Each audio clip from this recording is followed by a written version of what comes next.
ಮಂತ್ರಾಲಯದಿಂದ ಸರಿಸುಮಾರು 20 ಕಿಲೋಮೀಟರ್ ದೂರದಲ್ಲಿರುವಂಥ ಬಿಚ್ಚಾಲೆ ದೇವಸ್ಥಾನವನ್ನು ನೋಡಿದಾಗ ಮಂತ್ರಾಲಯದ ಟ್ರಿಪ್ ಕಂಪ್ಲೀಟ್ ಆಗುತ್ತೆ ಅನ್ನೋ ಒಂದು ಪ್ರತೀತಿ ಇದೆ.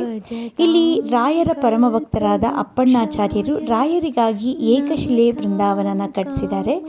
ಈ ಅಪ್ಪಣ್ಣಾಚಾರ್ಯರು ಪೂಜ್ಯಾಯ ರಾಘವೇಂದ್ರಾಯ ಸ್ತೋತ್ರವನ್ನು ಬರೆದಂಥವರು. ಅಷ್ಟೇ ಅಲ್ಲ, ರಾಯರು ಸರಿಸುಮಾರು 13 ವರ್ಷಗಳ ಕಾಲ ಇಲ್ಲಿ ಜಪ ಮಾಡಿದ್ರು ಅನ್ನೋ ಒಂದು ಉಲ್ಲೇಖ ಕೂಡ ಇದೆ. ಅವರು ಉಪಯೋಗಿಸ್ತಾ ಇದ್ದಂಥ ಹೊರಳುಕಲ್ಲು, ಇದನ್ನೆಲ್ಲವನ್ನು ನಾವಿಲ್ಲಿ ನೋಡ್ಬೋದು. ನಿರ್ಮಲವಾಗಿ ಹರಿಯುವಂಥ ತುಂಗಭದ್ರಾ ನದಿಯನ್ನು ಕೂಡ ಇದರ ಪಕ್ಕದಲ್ಲೇ ನಾವು ನೋಡಬಹುದು. ಮೊದಲಿಗೆ ಇಲ್ಲಿ ದೇವಸ್ಥಾನ ಇರಲಿಲ್ಲ, ಈ ರೀತಿ ಓಪನ್ ಆಗಿತ್ತು. ಈಗ ಈ ದೇವಸ್ಥಾನವನ್ನು ಬೆಲ್ಲ ಮತ್ತು ಬಾಳೆಹಣ್ಣನ್ನು ಉಪಯೋಗಿಸ್ಕೊಂಡು ಭವ್ಯವಾಗಿ ಕಟ್ಟಿದ್ದಾರೆ. ಅದು ಈ ದೇವಸ್ಥಾನದ ವಿಶೇಷ. ಇದನ್ನು 2ನೇ ಮಂತ್ರಾಲಯ ಅಂತ ಕರೆಯೋದ್ರಿಂದ ಇದನ್ನು ದರ್ಶನ ಮಾಡಿದ ಮೇಲೆ ನಮ್ಮದು ಮಂತ್ರಾಲಯದ ಟ್ರಿಪ್ ಕಂಪ್ಲೀಟ್ ಆಗುತ್ತೆ.